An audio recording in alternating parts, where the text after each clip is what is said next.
안녕하십니까. CTS 스페셜 한국교회를 논하다 진행을 맡은 목사 임재규입니다. 최근 들어 한국교회가 위기라는 인식이 팽배해지면서 그 해결책이 다양하게 연구 제시되고 있습니다. 그 가운데 이 시간에 함께 논의해 보고자 하는 것은 바로 우리의 예배와 설교에 관한 부분입니다. 지금 한국교회 안에는 예배갱신에 대한 요구가 끊이지 않는다고 해도 과언이 아닙니다. 주일 예배에 참석하는 교인 수가 줄어들수록 이 요구는 더 커질 것입니다. 그렇다면 지금 우리가 일주일에도 몇 차례씩 드리는 예배가 어떻게 되어야 영과 진리로 드리는 예배가 되는지 오늘 그 진정한 예배의 의미를 다시 한번 새겨보고자 합니다. 우선 오늘 모신 분들을 소개해드리겠습니다. 제 오른쪽부터 노량진교회 리민식 원로 목사님 나오셨습니다. 감사합니다. 예. 또 한일장신대 정장복 명예총장님 나오셨습니다. 반갑습니다. 서울교회 이종은 원로 목사님 함께 하셨습니다. 감사합니다. 그리고 전 총신대학교 총장이신 정일웅 박사님 자리해 주셨습니다. 안녕하십니까. 바쁘신데 거름해 주셔서 감사드립니다. 우선 조금 전에 말씀드린 것처럼 한국교회 예배가 갱신되어야 한다는 목소리가 높은데요. 그렇다면 지금 한국교회 예배가 어떤 상태이고 또 어떤 문제가 있는지 우리 리민식 목사님 말씀 부탁드리겠습니다. 예, 감사합니다. 제가 아마 그저 제일 나이 많은 것 같고 좀 동문서답도 하겠습니다. 예. 그런데 지금 우리 한국교회 예배가 문제가 많아서 교인들이 떠나가고 있다. 교세가 감소된다. 큰 위기가 왔다 하는 게 지금 현 주소입니다. 예배를 좀 고쳐서 할 수 있으면 많은 신자들이 더 모일 수 있도록 하자. 이렇게만 본다고 하면 우리 예배를 교세 증가에 초점을 맞춘 예배가 돼버리면 안 되겠다는 생각이 들어요. 네. 예배 위기가 뭐냐? 우리 하나님 앞에 예배 드려요. 하나님 앞에 예배 드리면 하나님께서 받으시는 예배를 드려야 되는데 하나님께서 한국교회 예배를 받으실 수 없게 됐다. 그럴 때 위기예요. 그럼 우리가 하나님 앞에 받으실 수 있는 예배를 드리도록 하는데 초점을 맞추다. 네. 교인이 오고 안 오는 건 둘째예요. 그렇습니다. 우리가 예배를 예배 본질로 만들어야 된다는 게 더 급선무예요. 그런데 하나님께서 우리 프로그램이 나빠서 한국교회 예배를 싫어하시느냐? 전 그렇게 생각 안 해요. 예배자의 문제가 생겼어요. 예배자가 예배드리는 그 근본 자세와 예배의 태도, 마음가짐, 그 하나님을 향하는 이 관계가 병들었어요. 저는 6.25 때 목회를 했어요. 그때는 예배 조건이 가장 최악의 시대예요. 설교자도 많지 않고 예배 장소도 없고 교인들이 모두 생활이 무너졌고 그리고 국가 불안이 많았고 이런 때 예배 드리는 것은 지금의 견해대로 말하면 예배가 안 돼야 될 거 아니에요.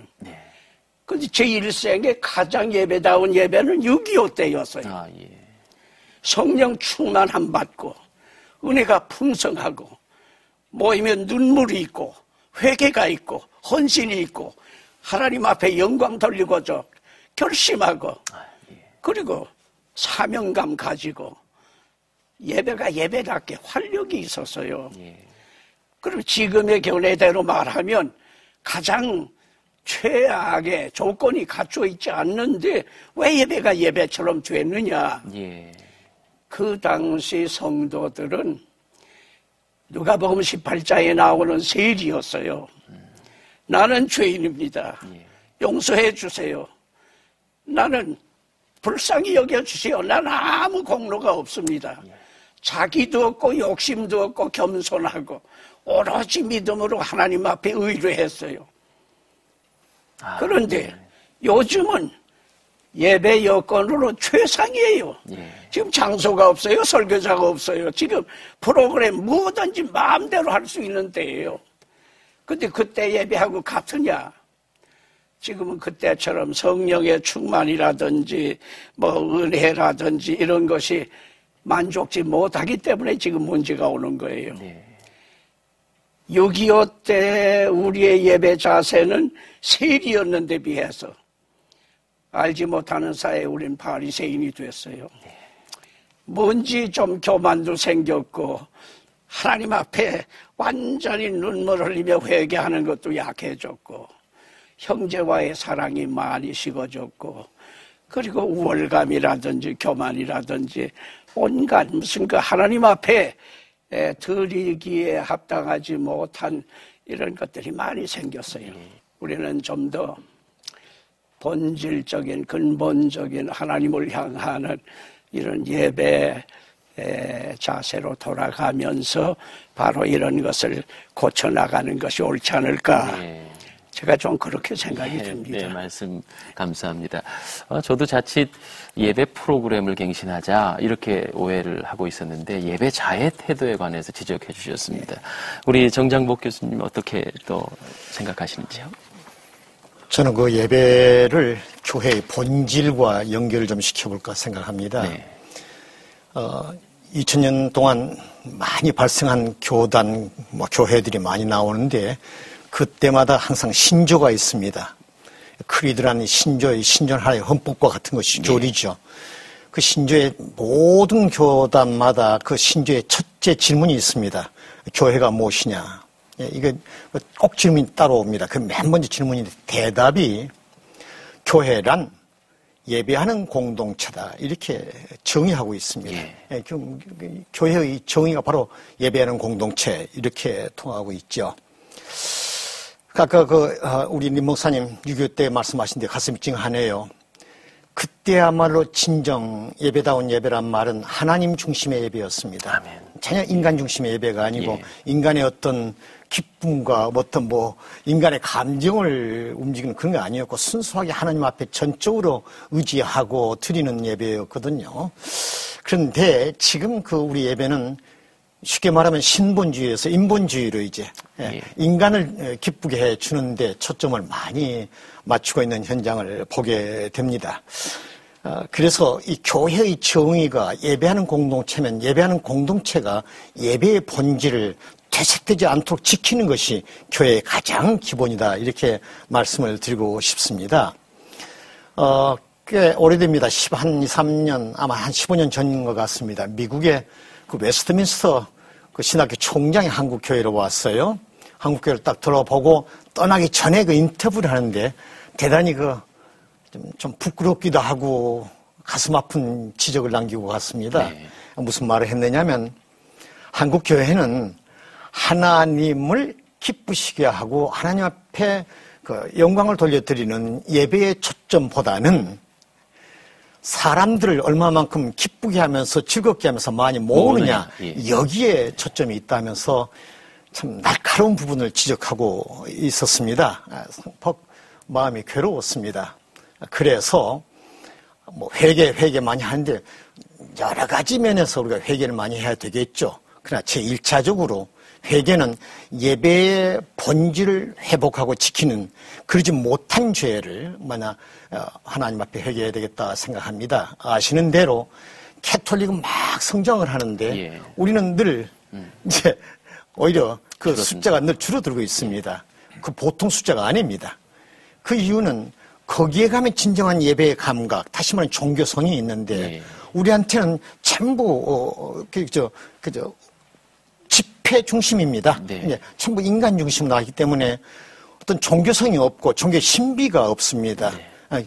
우리 종교라는 것은 항상 신비성이 있어야 되는데 네. 예배 이외에는 신비성을 찾을 길이 없습니다. 그래서 예배 본질에 문제가 있는데 이런 아까 말한 웨스트민스터 신학교 총장이 하는 말이라든가 캐톨릭 교회의 성장이라든가 이걸 아주 듣고 보면서 이제는 좀 더 우리의 본 궤도로 돌아서는 예. 아니면 이걸 꼭 어떤 부분적으로라도 고수하는 어떤 그런 운동이 좀 필요한 때가 되지 않았나 이렇게 네. 봅니다. 네. 결국 한국 교회의 위기라고 하는 것이 예배의 주체, 예배를 받으시는 분, 그리고 예배를 누리는 사람의 인본주의 이렇게 우리 지적해 주셨습니다. 지금 한국교회 예배가 갱신이 필요한데 한간에는 예배 신학의 부재다라는 이런 공통적인 인식이 있습니다. 그렇다면 좀 더 좀 쉽게 풀어가기 원하는데요. 무엇이 예배 신학에 기초한 올바른 예배인지 우리 정일웅 박사님께서 그 본질에 관해서 한번 말씀 부탁드립니다. 예, 감사합니다.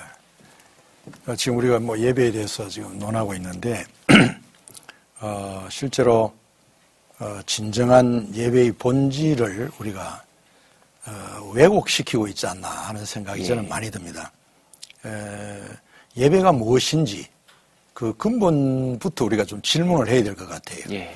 뭐 다 아시겠지만은 예배의 본질은 하나님이 그의 아들 예수 그리스도를 통하여 나타내 보이신 계시하신 그 은혜에 대한 그럼 구원의 은혜죠. 그 구원의 은혜에 대하여 깨달은 자들이 그 은혜의 주인에게 감사와 영광과 찬양을 돌려드리는 그런 경배이죠. 예. 그렇기 때문에 우리가 예배의 본질을 말할 때에 하나님이 우리에게 베푸신 은혜가 무엇인지를 전제로 해서 우리가 예배한다는 것은 결국은 그 은혜에 대한 반응의 관계를 보이는 거예요. 예, 관계. 예, 그런데 지금 예배가 그 은혜의 부분을 중히 여겨서 보이기보다는 뭐랄까 우리가 하나님께 경배해야 된다라는 그런 측면에서 우리 인간적인 측면을 계속 그 응답의 측면을 더 중히 여겨가지고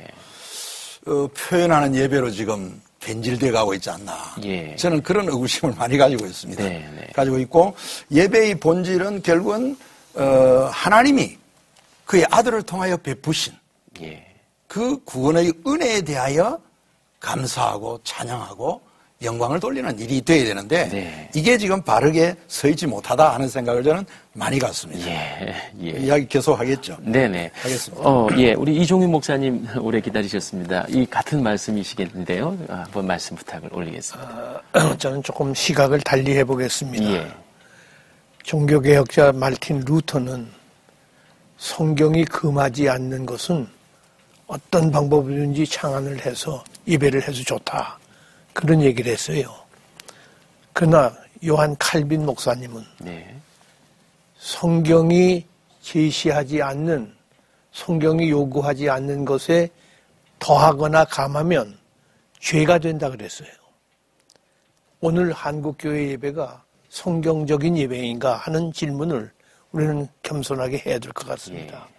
다시 말해서 서부 개척시대에 미국 사람들이 소위 프론티어 서비스를 했어요. 변방 예배라고 그러는데 그건 예배당도 없고 천막 쳐놓고 올간 피아노도 없이 기타 치면서 한 예배. 그때에 많은 사람들이 요나단 에드워드라든가 찰스 피니라든가 이런 사람의 영향을 받아가지고 우리 한국 선교사로 많이 오셨다고요. 그런 이들이 예배 의식이 없는 거예요. 그게 어떻게든지 많이 모아놓고 그것이 오늘날 다른 표현으로 열린 예배 뭐 이런 말로 나와 있는데 사실은 거기에 문제가 오늘 한국교회의 전체적인 문제를 가져오는 그런 것으로 나타난 것으로 알고 있습니다. 그렇기 때문에 성경에는 예배 방법도 예배의 모든 원리도 다 제시되어 있는데 그 성경적 원리를 우리가 찾아서 그대로 하면 좋겠는데 그걸 떠났기 때문에 문제가 있었다. 저는 그렇게 생각을 합니다. 결국 그 예배 신학이라고 하는 신학적 근거는 성경이라는 말씀이십니다. 예배가 설교와 그 성례 중심이 된 전통적이고 본질적인 예배로 돌아가야 한다. 또 이런 말씀을 한번 나눠보고 싶습니다. 그 요즘 음악적인 요소와 또 문화적인 수단을 도입해서 소위 열린 예배다. 목사님들께서 말씀을 지금 해주셨는데요. 그 시대적인 변화에 그 어쩌면 그 부합하는 예배, 그 열린 예배로 발전해 나가고 있는데 예배 본질은 지키되 제 생각에 부족한 생각으로는 형식은 달라도 되지 않을까요? 어떻게 생각이 되십니까? 우리 정일웅 박사님 부탁을 올리겠습니다. 아까 저는 그 예배 본질에 관한 신학적인 질문을 해주셔서 거기에 대해서 제가 핵심을 이야기했는데 결국은 하나님이 그의 아들을 통하여 행하신 그게 결국은 우리를 구원해 주신 그 내용이 결국은 오늘 하나님 그 사건을 알려주는 성경에 기록되어 있는 그 은혜의 내용들을 알려주는 설교로 나타나는 것이고 또 다른 하나는 성찬 의식으로 성례로 나타나는 겁니다. 이 두 가지가 균형 있게 원래 하나님의 하신 일을 나타내도록 교회는 초대교회에서부터 오랜 전통 속에서 그것을 예배의 중심 주제로 삼고 하나님이 하신 일에 대해서 보여주신 거죠. 그리고 이제 우리가 찬송으로 하거나 뭐 하나님께 감사의 이렇게 반응을 보이는 것은 그 전제하에서 이루어지는 행위로 봐야 되기 때문에 그 양면의 관계에서 어느 쪽에 비중을 두고 표현되느냐 하는 것이 오늘 한국교회가 지금 당면한 예배의 질문이라고 저는 봅니다. 거기에 제가 한마디 더 하면 예배 대상이 정확하지 않아요. 하나님께 예배한다고 지금 말씀했는데 제가 놀란 것은 어느 텔레비전을 보다가 놀란 것은 어떤 분이 기도를 하면서 하나님 아버지하고 기도를 시작했어요. 환자를 위해서 기도를 하시더라고. 그리고 하는 말이 사탄아 물러가라. 사탄아 물러갈지어다 하고 소리를 막 지르는 거예요. 기도하면서. 그러니까 교인들은 아멘 아멘 해요. 그게 기도입니까? 그게 하나님께 예배입니까? 사탄을 향해서 갑자기 대상이 틀려버렸어요. 그러니까 이것이 지금 한국교회가 혼돈에 빠진 거예요. 예배 대상이 정확하지 못해요. 뿐만 아니라 기도하면서 어떤 분은 축복하며 기도합니다 또 그래요. 축복하며 기도하는 게 자기가 하나님 앞에 지금 죄인으로 비는 마당에 자기가 축복자가 되는 거예요. 축복하며 기도합니다. 그거는 예배의 본질에서 많이 잘못 나간 거죠. 그러니까 그런 차원에서 저도 그 말씀에 뭐 전적으로 동의합니다. 그런데 경배의 대상은 결국은 삼위일체 하나님이세요. 그렇죠. 그러니까 삼위일체 하나님에 대한 그 존중, 그분의 거룩성을 드러내는 이게 지금 한국교회의 위기가 온 것이라고 저는 봅니다. 그것이 결국 바로 성례고 또 말씀이 그래 집중이 돼야 되는데 강단에서는 성도들의 비율을 맞추고 그분들의 필요를 채우는 것으로 설교가 전부 되어지고 성례전은 자꾸 약화되고 우리 리민식 목사님 목회 이제 원로 목사님이시니까 많은 경험이 있으시리라고 생각됩니다. 천주교는 너무 지나치게 그 미사 중심의 이제 예배를 드리는 데 비해서 우리 개신교는 성례전이 너무 많이 약해졌어요.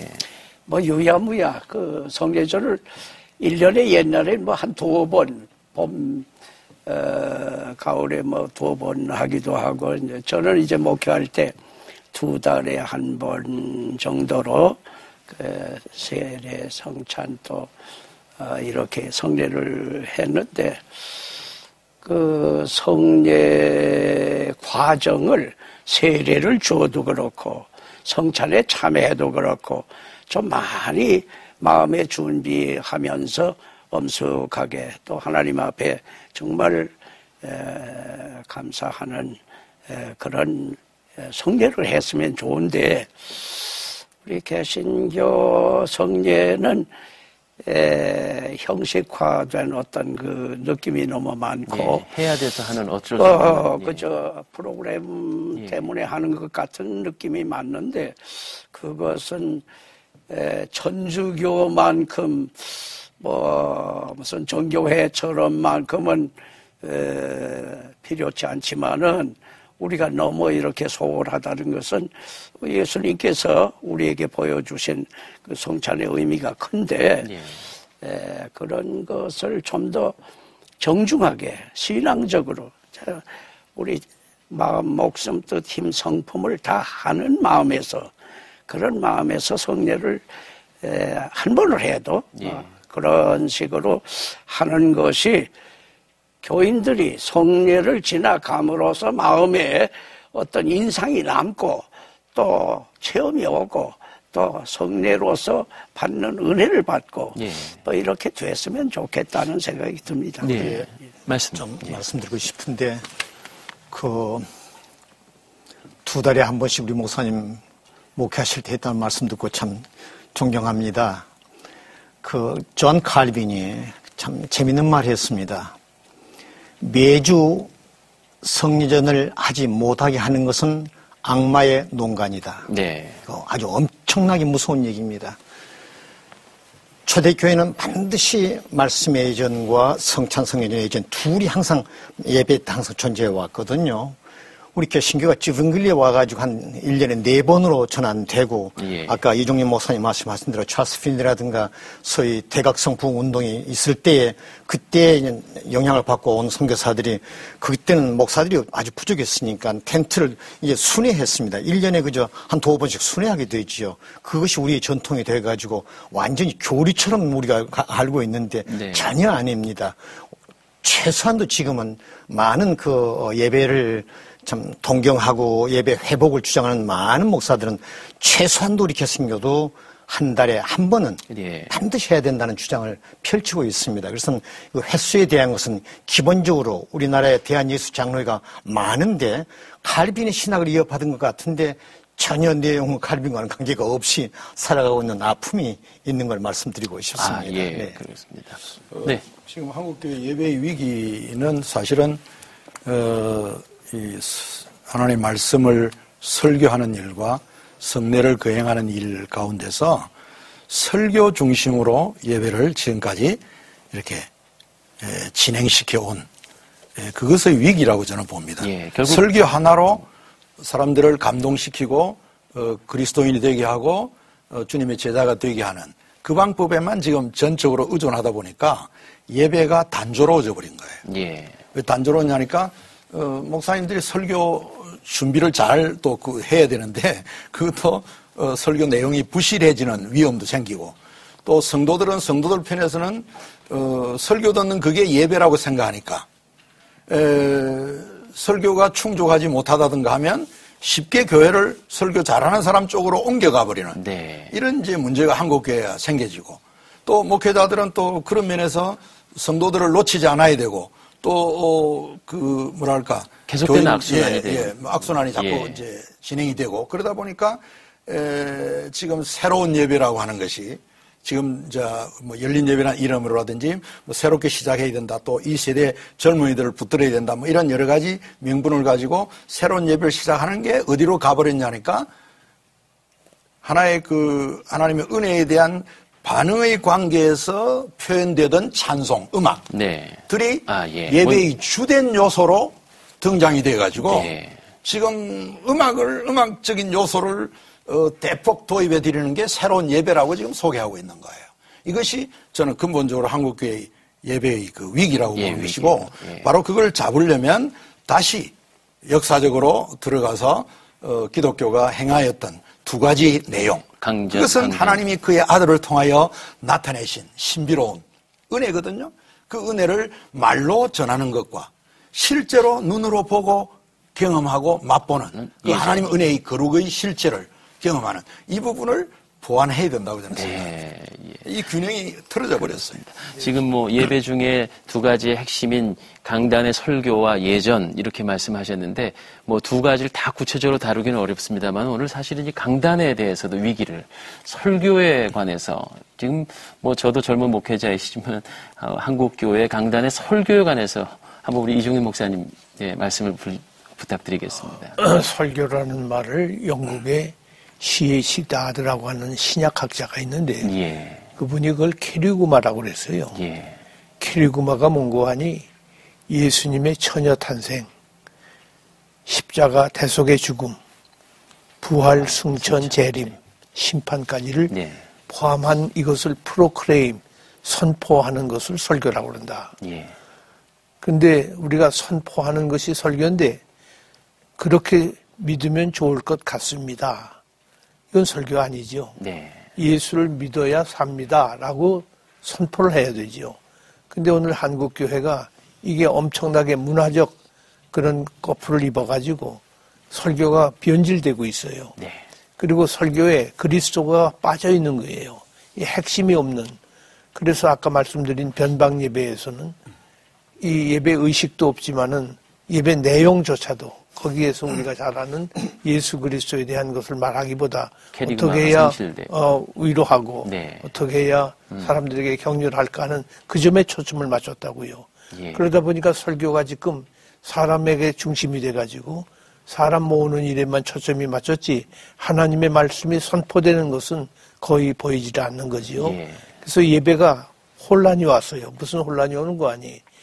우리 지금은 개역 개정판이 많이 쓰이지만 개역판 성경을 보면 구약 성경에 예배라는 단어가 하나도 없습니다. 예.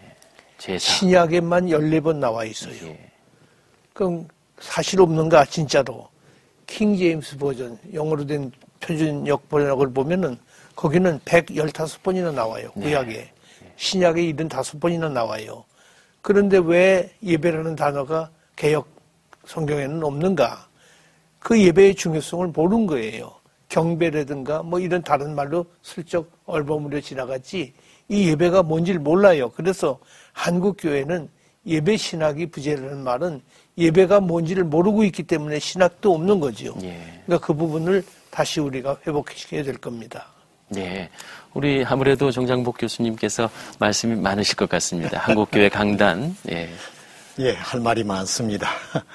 그 예배는 여기 헉스터블 같은 예배 신학자가 하는 말이 예배는 하나님과 그 백성 사이에 진행되는 다이얼로그, 대화다, 예. 주고받는다는 얘기를 했습니다. 실질적으로 예배는 드림의 행위와 받음의 행위 두 가지가 있습니다. 네. 하나님께서 주시는 것을 우리가 받는 행위는 말씀, 성례, 축도, 네. 이 하나님 주신 부분입니다. 그런데 이 주신 부분이 축도 외에는, 축도도 이제 뭐 좀 추가 나온 나이에 해가지고 기도 행위로 다 변했습니다만 강복 선언이 아닙니다. 이게 다 변하고 있습니다만 어떻든 간에 하나님께서 주신 부분이 설교입니다. 이 설교가 지금 변질도 보통 변질이 아닙니다. 예. 예. 거기 보면 첫째 설교자가 하나님의 말씀만을 운반하는 운반자냐. 그 B-E-A-R-E-R이라는 bear이라는 말은 그 convey라는 말을 씁니다만 운반자에 속하느냐 아니면 자기의 생각과 사상과 경험과 예화를 진열시키는 게 설교냐. 후자에 좀 속해 있거든요. 거의 대부분 뭐 거의 대부분 예. 그렇습니다. 또 설교자들이 하나님의 마음 그날의 본문을 정말고 땀과 눈물을 흘려가면서 서기를 철저히 해가면서 말씀을 파고 들어가려는 노력을 안 합니다. 거의 그저 비상적으로 그냥 넘어가게 되거든요. 또 설교 현장에서 나타난 제가 특별히 가슴 아픈 것은 설교자가 자신을 나타내 보이고 싶어하는 유혹에 깊이 빠져 있습니다. 예. 그래가지고 자신의 말을, 자신의 얘기를, 자신의 가족 얘기를 하는데 시간을 다 보내고 있습니다. 그건 전혀 하나님의 말씀이 아니거든요. 뿐만이 아닙니다. 하나님의 말씀이 지배해야 할 설교를 자신의 생각이 완전히 그 하나님 말씀을 지배하고 있습니다. 예. 이건 아주 우리한테는 위험한 요소인데요. 하나 예를 한번 들어보십시다. 사랑합시다. 사랑합시다. 이게 기독교인들이 살아가야 할 본질입니다. 해놓고서는 예수님도 예. 사랑하라. 원수까지 사랑하라. 말씀하셨습니다. 그럼 무슨 말입니까? 예수님의 말씀을 자기 그 각주로 풋노트로 사용하고 있습니다. 예. 큰 모순입니다. 예. 기뻐하라. 항상 기뻐하라. 아니요. 기뻐합시다. 항상 기뻐합시다 해놓고서는 사도 바울도 기뻐하라. 항상 기뻐하라고 예. 필리포 4장 4절에서 말씀했습니다. 흔히들 강단에서 쓰는 전부 다 자기 실수입니다. 말을 자기 생각을 펼치는데 풋노트로 사용하고 이건 큰일 날 소리입니다. 다시 바꿔서 예수님은 어디에 몇 장 몇 절에서 이렇게 말씀하셨습니다. 그렇습니다. 말씀대로 그 사랑은 무슨 뜻인데 사랑합시다. 이런 경우도 사랑합시다. 하나님은 바울을 통하여서 필리포 4장 4절에서 이렇게 말했습니다. 예. 그 말씀이 이 기쁨이나 이런 뜻입니다. 이런 경우도 기뻐합시다. 네. 이렇게 말씀을 풀어주고 말씀 현장을 끌어와야 되는데 전혀 그러지를 않습니다. 예. 여기 설교 이탈이 고쳐진 걸 보고 천당을 가야 되겠는데 이거 언제 큰일 났습니다. 이거 심각합니다. 예. 뿐만 아니라 설교 말끝마다 주의 이름을 축원합니다. 이건 우리 임 목사님에게 꼭 여쭈고 싶은 얘기입니다. 과거에는 없던 거 아닙니까? 60년대도 전혀 없었습니다. 있었습니까, 예. 목사님? 없었지요. 예. 이게 갑작스럽게 돌발적으로 나와가지고요. 이젠 설교도 내가 빌고 원하는 행위로, 드리는 행위로 탈바꿈되어 버렸습니다. 무심결에 우리가 지나가는 그 설교자의 말 습관인데 그 안에는 아주 무서운 인본주의가 들어있다는 것을 깨달았습니다. 우리 임 목사님께서도 이 설교 평생의 설교를 해오셨습니다. 한 말씀 해주시죠. 예. 그 프리칭이라든지 서먼, 그건 사람이 만듭니다. 메시지는 하나님의 말씀입니다. 예, 중요한 말씀이십니다. 그런데 우리가 메시지를 전하자고 설교를 하는 겁니다. 예. 근데 메시지는 없이 서먼만 하는 거예요. 프리칭만 하는 거예요. 그랬을 때 변화가 오느냐, 하나님 심부름 했느냐, 그건 안 돼요. 얼마만큼 메시지를 바로 전했느냐, 거기서부터 설교예요. 근데 설교가 말씀 전하는 이제 설교 역할을 하는 거죠. 근데 존 낙스 종교개혁가가 이런 말을 한 기억이 나요. 성경 본문을 가지고 해도 비성경적인 설교하는 사람이 있고, 성경 본문에 얽매지 않아도 성경적인 설교를 하는 사람이 있다. 그런 말을 했어요. 이게 무슨 말인가 하면, 성경을 자세히 살펴보면 하나님께서 저건 내가 보내지 아니한 사람이다로 기록된 게 많아요. 그걸 우리가 말하는 거짓 선지자예요. 보냄받지 아니한 사람이 성경 자꾸 인용하는 것은 하나님 심부름 하자는 것은 아니에요. 그러니까 우리가 하나님의 심부름을 하는 하나님의 보내심을 받은, 그걸 우리 흔히 소명의식이라고도 하고 하는데, 하나님의 사람이 된 연후에 하나님의 말씀을 전해야 되겠는데, 이 아무나 성경 가지고 하면 설교다. 이렇게 생각이 되기 시작하면 하나님과는 관계없는 설교자가 될 수가 있어요. 근데 이것은 많이 무서운 얘기예요. 그러니까 우리가 하나님의 말씀을 전달하는 책임을, 바울 같은 이는 사도행전 20장에 뭐라고, 이 증언하는 일을 위해 내 목숨까지 아끼지 않겠다 그랬어요. 이거 위에 목숨 바치겠다는 건데, 이거는 하나님의 말씀 전하자는 거지 프리칭, 서먼만 하자는 게 아니란 말이요. 메시지를 전하자는 거거든. 그러니까 한국의 강단이 지금은 그냥 설교, 이 말씀을 아까 우리 정 목사님 말씀한 것처럼 말씀을 그냥 자기의 편의대로 뭐 이용이랄까 악용을 하는 이런 태도는 너무 잘못된 것이고, 하나님의 말씀을 전하기 위해 목숨을 바치고 그 심부름을 함으로써 사명을 다하고 이제 이렇게 되어야 되는데, 그래지면은 변화가 옵니다.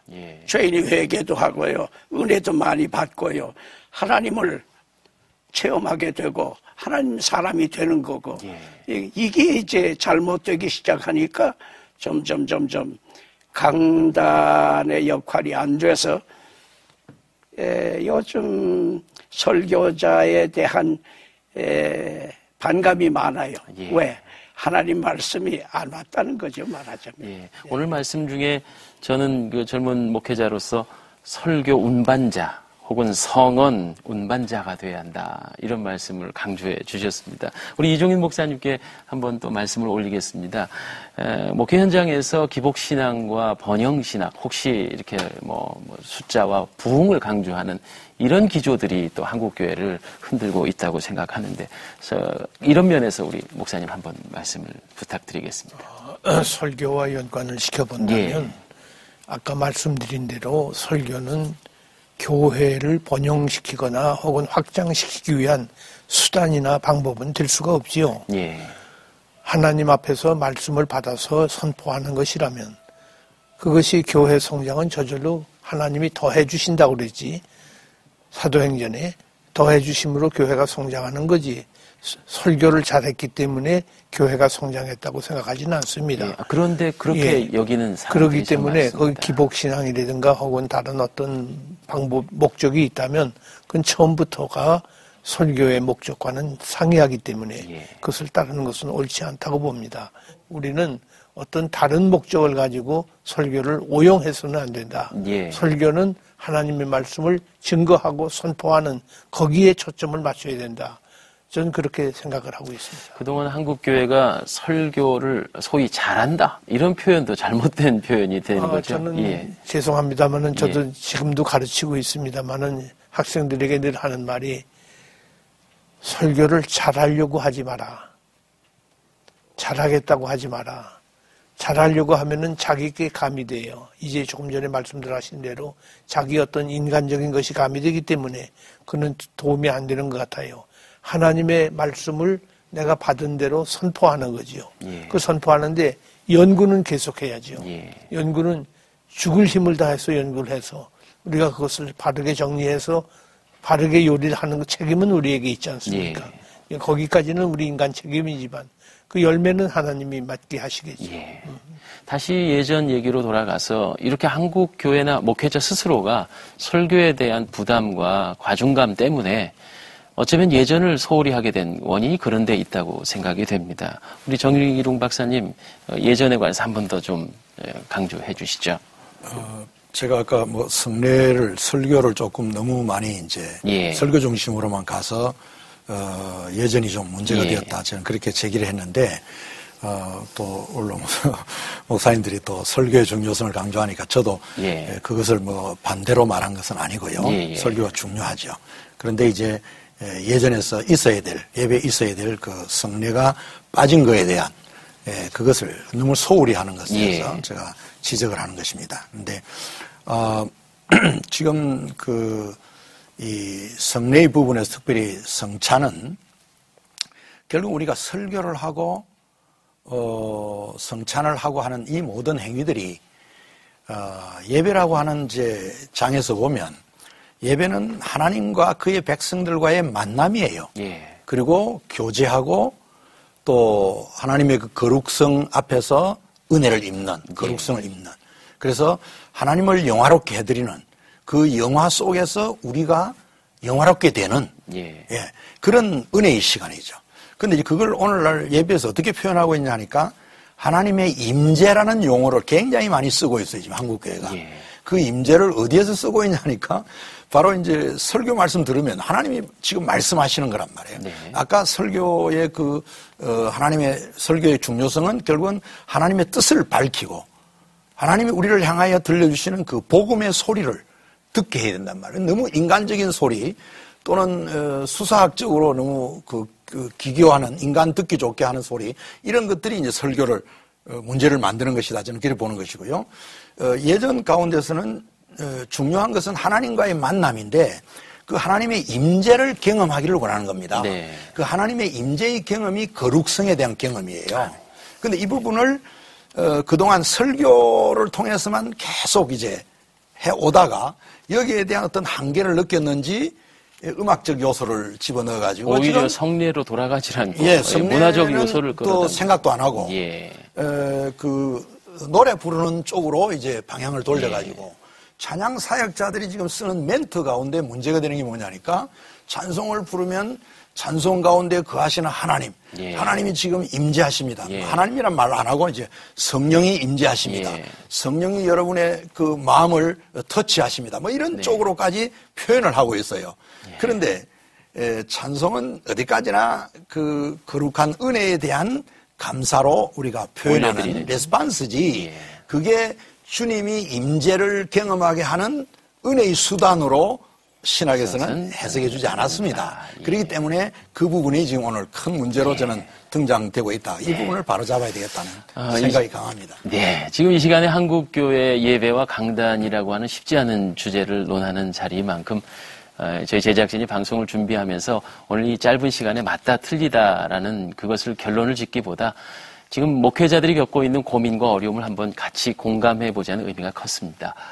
그래서 이제는 네 분께 어떻게 하면 이런 문제점을 극복할 수 있을지, 또 바람직한 예배를 위해서 어떤 부분을 노력해야 하는지 마지막으로 짧게 우리 네 분 차례대로 고견을 좀 여쭙고 싶습니다. 우리 림 목사님께서 간단하게.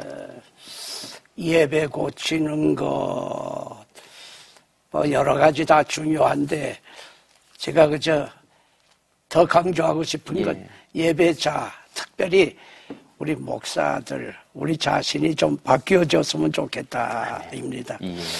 예배, 나 자신이 바뀌어지기 전에 예배 프로그램 안만 바꿔도 결국은 예배는 안 될 겁니다. 그러니까 예배 인도하는 우리 목회자들이 참 예배자다운 자세로 바뀌어져야 되는데, 지금 쉽게 얘기하면 재물 여기 놓고 가서 형제와 화목하고 여기 와서 예물 드리자 했는데, 지금 한국 교회는 분쟁하면서 예배 드리고 있어요. 예배 안 받으셔요. 화목하고 와서 예배 드리라는데 왜 화목은 하지 않고 먼저 그의 나라 구하라는 건 영적인 은혜를 구하라는 거예요. 근데 영적 은혜는 뒤고 일반 은혜를 먼저 구하고 있는 거예요. 그러니까 우리 예배자들이 바뀌어져서 정말 예배를 예배답게 하려고 하면 우리 책임이 많다. 저는 그렇게 생각합니다. 또 우리 정장복 총장님. 하나님께서 주시는 말씀은 세 가지 채널로 우리에게 임합니다. 하나는 성경 말씀, 하나는 설교, 하나는 성찬, 성례전, 성례전을 통해서 하는데, 설교에 대해서 먼저 그 정확한 정의가 있으면 참 좋겠어요. 설교란 부름받은 설교자가, 소명받은 사람이 하나님의 말씀인 성경의 진리를 선포하고 해석하고 적용하는데, 이것은 반드시 성령님의 역동적인 역사에서 이루어져야 된다. 이렇게 이제 전제를 걸고, 근데 표현에 있어서 말입니다. 설교는 하는데 우리 한국 언어가 대단히 문제가 많습니다. 빌리그레함이 20세기 후반에 21세기 초반까지 갑니다만 그 얼마나 강력한 설교자로 등장합니까? 세계적으로요. 그분의 설교를 자세히 분석하면 주어가 틀립니다. 문장의 주어가 틀립니다. 하나님은 말씀하시기를, 우리 예수님께서는 가르치시기를, 성령님이 지금 지적하시기를, 이게 주어가 성삼위 하나님이 나옵니다. 근데 우리는 성삼위 하나님을 전혀 쓰질 않습니다. 그리고 맨 끝에 종교를 보면 이렇게 되기를 축원합니다. 자기 말 해놓고는 자기가 원하는 겁니다. 이런 큰 오류를 좀 고쳐주면 좋겠고, 또 하나는 설교에는 반드시 바이타민 A, B, C, D가 있습니다. A는 아까 이 목사님들 말씀했습니다. 캐리그마틱 프리칭입니다. 예수님의 생애, 교훈, 이 전체 오치는 선포하는 것이고요. 두 번째는 디닥틱입니다. 교훈적인 설교입니다. 잘못된 걸 가르치는 것이고, 세 번째는 목양 설교에서 위로, 네 번째는 대사회적인 어떤 예언적인 회개를 외치는 설교, 이런 균형을 잡는 바이타민 A, B, C, D를 공급했으면 하는 생각입니다. 이종윤 목사님께서도 끝으로 한 말씀 부탁 올리겠습니다. 오늘은 예배와 강단을 주로 말씀을 했는데, 예배에서 찬송이 굉장히 중요하지 않습니까? 그래서 한마디 말씀을 드린다면, 찬송이 지금 성가대와 찬양대를 구별해야 돼요. 찬양을 드려야지 성가를 부르는 게 아니지 않습니까? 그리고 무엇보다도 성경에 특별히 박수치며 노래하라 그랬는데, 그 박수는 유대인 몇천 년 예배 역사에 박수는 없어요. 과거에도 없었고 지금도 없고 앞으로도 없을 겁니다. 근데 이걸 어떻게 해석하느냐? 박수라는 말은 이것은 환영의 표시예요. 그리고 지지의 표시예요. 보답의 표시고, 이런 감사의 표시가 박수인데, 이것은 형식으로 하는 게 아니라 그런 마음을 가지고 찬양을 드려라 하는 표시인데, 오늘 한국교회가 진정 성경을 바로 해석하고 바르게 예배를 드려야 하겠습니다 하는 생각을 마지막으로 하고 싶습니다. 감사합니다. 끝으로 우리 정일웅 박사님 부탁 올리겠습니다. 저도 한국교회 예배가 정말 전통으로 돌아간다는 의미보다는 오늘 변화하는 이 시대에 올바른 예배로 정착되도록 우리가 도와야 되리라 그렇게 생각합니다. 거기에는 이제 지금 제가 여러 번 강조했습니다마는 성찬 결여되어 있습니다. 그래서 설교와 성찬이 균형을 이루는 예배로 전환되기를 저는 굉장히 바라고 이런 한국교회가 이 방향으로 다시 전환하기를 저는 진심으로 바랍니다. 오늘 귀한 말씀 모두 다 감사를 드립니다. 이 시간에는 한국교회 가장 본질적인 부분, 즉 예배와 설교가 어떻게 갱신되고 또 변화되는 것이 바람직한지에 대해서 교계와 신학계 원로 분들을 모시고 말씀을 나누었습니다. 결국 예배는 하나님과 우리의 만남을 통해 소통이 이루어지는 그야말로 거룩한 영적 체험입니다. 그러므로 이 예배 가운데 하나님의 영광과 임재가 넘쳐나 개인은 물론 한국교회가 진정한 회복과 부흥을 이룰 수 있도록 우리 모두 기도하며 겸손하게 노력해야 될 때입니다. 생방송으로 진행해드리고 있는 CTS 스페셜 여기서 마치겠습니다. 함께 자리해주신 네 분께 다시 한번 감사를 드립니다. 고맙습니다.